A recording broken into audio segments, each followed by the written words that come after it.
Sreenarayana Guru Open University BA Sanskrit language and literature എന്ന പ്രോഗ്രാമിലേക്ക് എല്ലാ പഠിതാക്കൾക്കും ഹൃദ്യമായ സ്വാഗതം. ഞാൻ doctor KU Vijayarajan, assistant professor, Sreenarayana Guru Open University, Kollam. BA Sanskrit language and literature ആദ്യത്തെ സെമസ്റ്ററിലെ ഡിസിപ്ലിൻ കോർ കോഴ്സായ സംസ്കൃത അധ്യയന വിധിയിലെ ഒന്നാമത്തെ ബ്ലോക്കിലെ ഒന്നാമത്തെ യൂണിറ്റ് സുബന്ധ പരിചയം എന്നുള്ളതാണ്. ആശയവിനിമയത്തിൻ്റെ ശക്തമായ ഉപാധിയാണ് ഭാഷ എന്ന് പറയുന്നത്. ഭാഷയിലെ അവിഭാജ്യ ഘടകങ്ങളാണ് അതിലെ പദങ്ങൾ. ശക്തം പദം എന്ന ഒരു നിർവചനം പദത്തെക്കുറിച്ച് സംസ്കൃതത്തിൽ പറയുന്നുണ്ട്. അസ്മാത് പദാത് അയം അർത്ഥോ ബോധവ്യഃ ഇതി ഈശ്വരസങ്കേതേന ശക്തി. ഈ പദത്തിന് ഇന്നതാണ് അർത്ഥം എന്ന ഒരു ധാരണ നമുക്ക് ഓരോ പദത്തെക്കുറിച്ച് നമുക്ക് ഉണ്ടായിരിക്കണം. സുപ്തിങ്ങന്തം പദം എന്ന് പറഞ്ഞിരിക്കുന്നു. അതായത് സുപ്പ് തിങ് അന്തമാണ് പദങ്ങൾ എന്ന് പറയുന്നത്. സംസ്കൃതത്തിൽ നാമപദങ്ങളും ക്രിയാപദങ്ങളും സർവനാമപദങ്ങളും അവ്യയപദങ്ങളും എന്നിങ്ങനെ പദങ്ങളെ തിരിച്ചിരിക്കുന്നു. അതിൽ നാമപദങ്ങളാണ് സുബന്ധ പദങ്ങളായിട്ട് അറിയപ്പെടുന്നത്. സുപ്പ് അന്തേ യസ്യ തത് സുബന്ധഃ. 21 സുബന്ധ പ്രത്യയങ്ങളാണ് ഉള്ളത്. 21 സുപ്പ് പ്രത്യയങ്ങളാണ് വിഭക്തിയിൽ ഉപയോഗിക്കുന്നത്.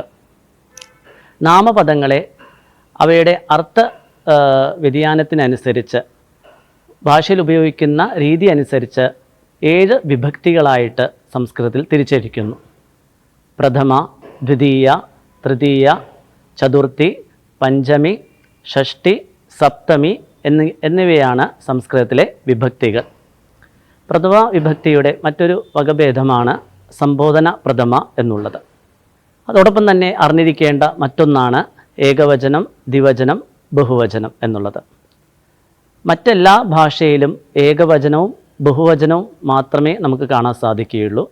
എന്നാൽ സംസ്കൃതത്തിൽ ഒരു വസ്തുവിനെ, ഒരു വ്യക്തിയെ സൂചിപ്പിക്കാനായിട്ട് ഏകവചനവും, 2 വസ്തുക്കളെ സൂചിപ്പിക്കാനായിട്ട് ദ്വിവചനം, 2ൽ കൂടുതൽ വസ്തുക്കളെ സൂചിപ്പിക്കാനായിട്ട് ബഹുവചനവും ഉപയോഗിക്കുന്നു.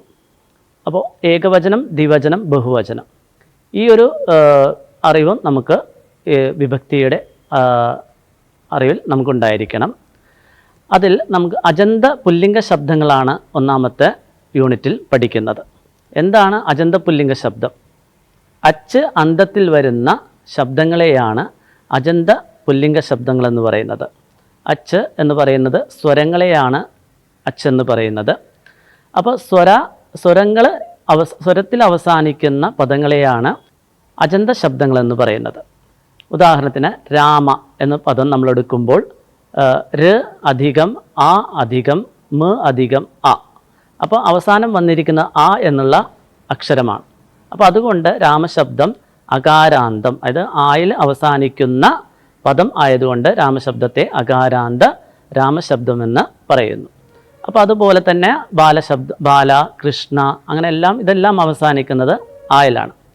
അപ്പോൾ ഇത്തരത്തിലുള്ള അജന്ത പുല്ലിംഗ ശബ്ദങ്ങളാണ് ഒന്നാമത്തെ യൂണിറ്റിൽ നമുക്ക് ചർച്ച ചെയ്യാനുള്ളത്. അതിൽ ഓരോ വിഭക്തികളുടെ വ്യത്യാസം നമുക്ക് മനസ്സിലാക്കാം. പ്രഥമാ വിഭക്തി, അത് എന്നാണ് പ്രഥമാ വിഭക്തിക്ക് അർത്ഥം. അതായത് നൗൺ ഫോമാണ്. ഉദാഹരണത്തിന് ബാലഹ എന്നുള്ളത് പ്രഥമാ വിഭക്തി രൂപമാണ്. ബാലൻ എന്ന അർത്ഥം.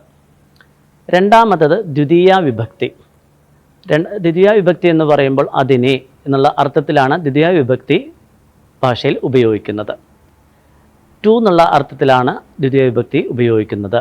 ഉദാഹരണം ബാലം എന്ന് പറയുമ്പോൾ ബാലനെ. ഒരു ഉദാഹരണം നമുക്ക് നോക്കാം. സഹ ബാലം പശ്യതി, അവൻ ബാലനെ കാണുന്നു. ദ്വിതീയ വിഭക്തിയുടെ ഉദാഹരണമാണ്.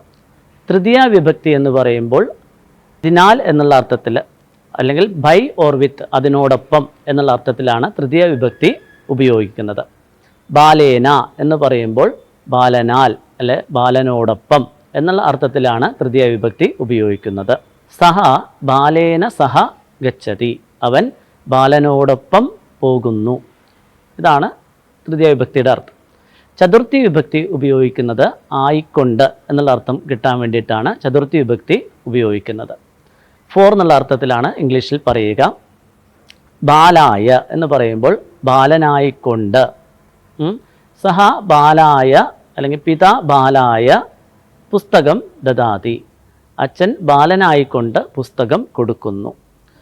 പഞ്ചമി വിഭക്തിക്ക് അതിൽ നിന്നും എന്നുള്ള അർത്ഥത്തിലേക്ക് നിന്നാണ് പഞ്ചമി വിഭക്തി ഉപയോഗിക്കുന്നത്. ആ ഒരു അർത്ഥത്തിൽ ബാലാത് എന്ന് പറയുമ്പോൾ ബാലനിൽ നിന്നും എന്നുള്ള അർത്ഥത്തിൽ. അപ്പോൾ വൃക്ഷാത് ഫലം പതതി അല്ലെ, വൃക്ഷത്തിൽ നിന്നും. ബാലശബ്ദത്തിന് കുറച്ച് വ്യത്യസ്തമായിട്ട് വൃക്ഷാത് എന്നുള്ള പദമാണ് അവിടെ ഉപയോഗിച്ചിരിക്കുന്നത്. വൃക്ഷാത് ഫലം പതതി, വൃക്ഷത്തിൽ നിന്നും ഫലം വീഴുന്നു. അടുത്തത് ഷഷ്ടി വിഭക്തിയാണ്. ഷഷ്ടി വിഭക്തിയുടെ അർത്ഥം ഓഫ് എന്നുള്ള അർത്ഥം കിട്ടാൻ വേണ്ടിയിട്ടാണ് ഷഷ്ടി വിഭക്തി ഉപയോഗിക്കുന്നത്. അതിൻ്റെ എന്നുള്ള അർത്ഥത്തിൽ. രാമസ്യ അല്ലെങ്കിൽ ബാലസ്യ എന്ന് പറയുമ്പോൾ ബാലൻ്റെ എന്ന അർത്ഥത്തിൽ ഉപയോഗിക്കുന്നു. ഇതം ബാലസ്യ പുസ്തകമസ്തി, ഇത് ബാലൻ്റെ പുസ്തകമാണ് എന്ന അർത്ഥത്തിലാണ് ആ സെൻറ്റൻസിൽ അത് ഉപയോഗിച്ചിരിക്കുന്നത്. സപ്തമി വിഭക്തി അതിൽ എന്നുള്ള അർത്ഥത്തിൽ ഇൻ അല്ലെങ്കിൽ ഓൺ തുടങ്ങിയ ഇംഗ്ലീഷ് പ്രപ്പോസിഷൻ അർത്ഥത്തിലാണ് സപ്തമി വിഭക്തി ഉപയോഗിക്കുന്നത്. ബാലേ, ബാലേ എന്ന് പറയുമ്പോൾ ബാലനിൽ എന്ന അർത്ഥമാണ് അതിൽ വരുന്നത്. ബാലേ സദ്ഗുണാഹ സന്തി, അതായത് ബാലനിൽ ധാരാളം നല്ല ഗുണങ്ങളുണ്ട്. അപ്പോൾ ഇങ്ങനെ പല അർത്ഥങ്ങൾ കിട്ടുന്നതിന് വേണ്ടിയിട്ടാണ് ഓരോ വിഭക്തികളും നാമപദങ്ങളിൽ ഉപയോഗിക്കുന്നത്. സംബോധന പ്രഥമ കൂടി ഉപയോഗിക്കും. നമ്മൾ ഒരാളെ വിളിക്കുന്നതിന്, സംബോധന ചെയ്യുന്നതിന് വേണ്ടിയിട്ടാണ് സംബോധന പ്രഥമ ഉപയോഗിക്കുന്നത്. ഹേ ബാല അത്ര ആഗച്ഛ, അല്ലയോ കുട്ടി ഇങ്ങോട്ട് വരൂ. ഈ ഒരു അർത്ഥത്തിൽ വിഭക്തികൾ നമുക്ക് ഭാഷയിൽ ഉപയോഗിച്ചു വരുന്നു.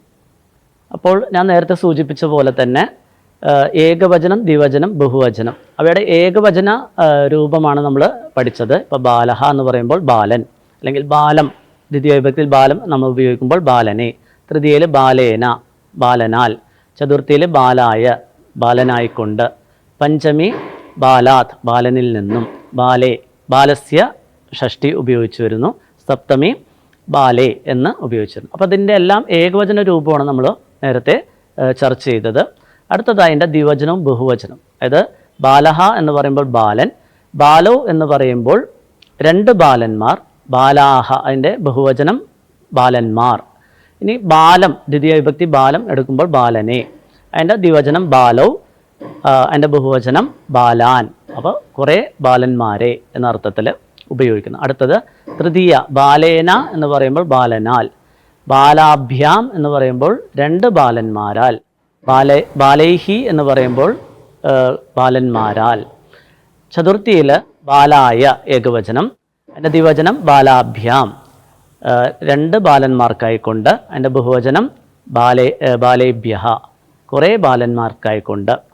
ഇനി പഞ്ചമിയിൽ ബാലാത് ബാലന്മാരിൽ നിന്നും, ബാലനിൽ നിന്നും, അതിൻ്റെ ദ്വിവചനം ബാലാഭ്യാം രണ്ട് ബാലന്മാരിൽ നിന്നും, അതിൻ്റെ ബഹുവചനം ബാലേഭ്യഹ ബാലന്മാരിൽ നിന്നും.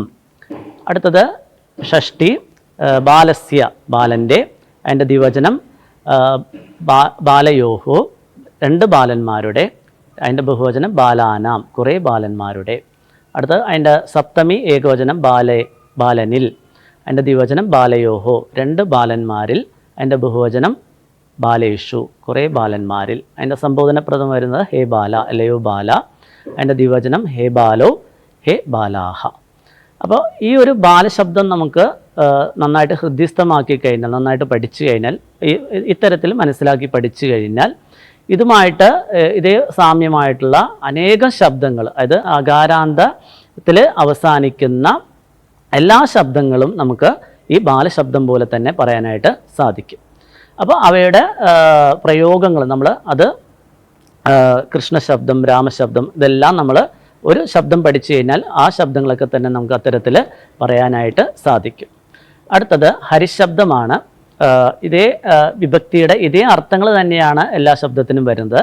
പക്ഷേ ഹരിശബ്ദം എന്ന് പറയുന്നത് ഇകാരാന്തമാണ്. ഇത് ഹരി അവസാനിക്കുന്നത് ഈലാണ് അവസാനിക്കുന്നത് എന്നുള്ളതുകൊണ്ട് അത് ഇകാരാന്ത ശബ്ദമായിട്ടാണ് അറിയപ്പെടുന്നത്. അപ്പോൾ ഹരി ശബ്ദത്തിൻ്റെ രൂപം നോക്കാം. ഹരിഹി ഹരി ഹരയഹ, സംബോധന പ്രഥമ ഹേ ഹരേ ഹേ ഹരി ഹേ ഹരയ. അതിൻ്റെ ദ്വിതീയ വിഭക്തി ഹരിം ഹരി ഹരീൻ. തൃതീയ ഹരിണ ഹരിഭ്യാം ഹരിഭിഹി. ചതുർത്ഥി ഹരയേ ഹരിഭ്യാം ഹരിഭ്യഃ. പഞ്ചമി ഹരേഹേ ഹരിഭ്യാം ഹരിഭ്യഃ. ഷഷ്ടി ഹരേഹേ ഹര്യോഹോ ഹരീണാം. സപ്തമി ഹരോ ഹര്യോഹോ ഹരിഷു. ഇതാണ് ഹരിശബ്ദത്തിൻ്റെ രൂപം എന്ന് പറയുന്നത്. അപ്പോൾ ഹരിശബ്ദം നമ്മൾ പഠിച്ചു കഴിഞ്ഞാൽ അത് ബാലശബ്ദത്തിൽ നിന്ന് കുറച്ച് വ്യത്യാസമുണ്ട്. അപ്പോൾ ഹരിശബ്ദം നമ്മൾ പഠിച്ചു കഴിഞ്ഞാൽ അതുപോലെ തന്നെ അവസാനിക്കുന്ന കവിശബ്ദം, അതുപോലെ തന്നെ ഋഷിശബ്ദം, ഇവയെല്ലാം ഇതേ രൂപത്തിൽ തന്നെ നമുക്ക് പറയാനായിട്ട് സാധിക്കും. അതായത് ഇകാരാന്തത്തിലുള്ള ഒരു ശബ്ദം പഠിച്ചു കഴിഞ്ഞാൽ അതുപോലെയുള്ള സാമ്യമുള്ള മറ്റ് ശബ്ദങ്ങൾ നമുക്ക് പറയാനായിട്ട് സാധിക്കും. അടുത്തതായി ഉകാരാന്ത പുല്ലിംഗ ശബ്ദമായ ഗുരുശബ്ദമാണ് പഠിക്കാനായിട്ട് ഉള്ളത്. പ്രഥമ ഗുരുഹു ഗുരു ഗുരവഃ. സംബോധന പ്രഥമ ഹേ ഗുരു ഹേ ഗുരു ഹേ ഗുരവഃ. ദ്വിതീയ ഗുരും ഗുരു ഗുരൂൻ. തൃതീയ ഗുരുണ ഗുരുഭ്യാം ഗുരുഭിഹി. ചതുർത്ഥി ഗുരവേ ഗുരുഭ്യാം ഗുരുഭ്യഃ. പഞ്ചമി ഗുരോഹോ ഗുരുഭ്യാം ഗുരുഭ്യഃ. ഷഷ്ടി ഗുരോഹോ ഗുർവോഹോ ഗുരൂണാം. സപ്തമി ഗുരൗ ഗുർവോഹോ ഗുരുഷു. അപ്പോൾ ഇതാണ് ഉകാരാന്ത പുല്ലിംഗ ശബ്ദമായിട്ടുള്ള ഗുരുശബ്ദത്തിൻ്റെ രൂപം എന്ന് പറയുന്നത്. അപ്പോൾ ഈ ഗുരുശബ്ദം പഠിച്ചു കഴിഞ്ഞാൽ ഉകാരാന്തമായിട്ടുള്ള മറ്റ് ശബ്ദങ്ങൾ, സമാന ശബ്ദങ്ങൾ, ഉദാഹരണത്തിന് ഭാനുശബ്ദം നമുക്ക് ഈ ഒരു രൂപത്തിൽ തന്നെ നമുക്ക് പറയാനായിട്ട് സാധിക്കും. ഇപ്പോൾ ഗുരുഹു ഗുരു ഗുരവഹ എന്ന് പറയുന്ന പോലെ തന്നെ ഭാനുഹു ഭാനു ഭാനവഹ എന്ന് നമുക്ക് പറയാനായിട്ട് സാധിക്കും. അടുത്തത് ഋകാരാന്തമായിട്ടുള്ളതാണ്. ഇത് റിയിൽ അവസാനിക്കുന്ന പുല്ലിംഗ ശബ്ദത്തെക്കുറിച്ചുള്ള പഠനമാണ്. അത് പിതൃശബ്ദം, പിതൃ എന്നുള്ള ശബ്ദം, അതായത് പിതൃ അവസാനിക്കുന്നത് ഋ എന്നുള്ള സ്വരാക്ഷരത്തിലാണ് അവസാനിക്കുന്നത്. അതുകൊണ്ട് അതിനെ പിതൃശബ്ദം, ഋകാരാന്ത ശബ്ദമായിട്ട് അറിയപ്പെടുന്നു. ആ ശബ്ദം കൂടി നമുക്ക് നോക്കാം. പ്രഥമ പിതാ പിതരൗ പിതരഃ. സംബോധന പ്രഥമ ഹേ പിതഃ ഹേ പിതരൗ ഹേ പിതരഃ. ദ്വിതീയ പിതരം പിതരൗ പിതॄൻ. തൃതീയ പിത്രാ പിതൃഭ്യാം പിതൃഭിഹി. ചതുർത്ഥി പിത്രേ പിതൃഭ്യാം പിതൃഭ്യഃ. പഞ്ചമി പിതുഹു പിതൃഭ്യാം പിതൃഭ്യഃ. ഷഷ്ടി പിതുഹു പിത്രോഹോ പിതॄണാം. സപ്തമി പിതരി പിത്രോഹോ പിതൃഷു. അപ്പോൾ ഇതാണ് പിതൃശബ്ദത്തിൻ്റെ രൂപം എന്ന് പറയുന്നത്. അപ്പോൾ ആ പിതൃശബ്ദം നമുക്ക് പഠിച്ചു കഴിഞ്ഞാൽ ആ ഋകാരാന്തമായിട്ടുള്ള എല്ലാ ശബ്ദങ്ങളും നമുക്ക് ഭാഷയിൽ നമുക്ക് ഉപയോഗിക്കാനായിട്ട് സാധിക്കും. അപ്പോൾ ഈ ഒരു 4 രൂപങ്ങളാണ്, 4 തരത്തിലുള്ള, 1 അകാരാന്തം, 2 ഇകാരാന്തം, 3 ഉകാരാന്തം, 4 ഋകാരാന്തം.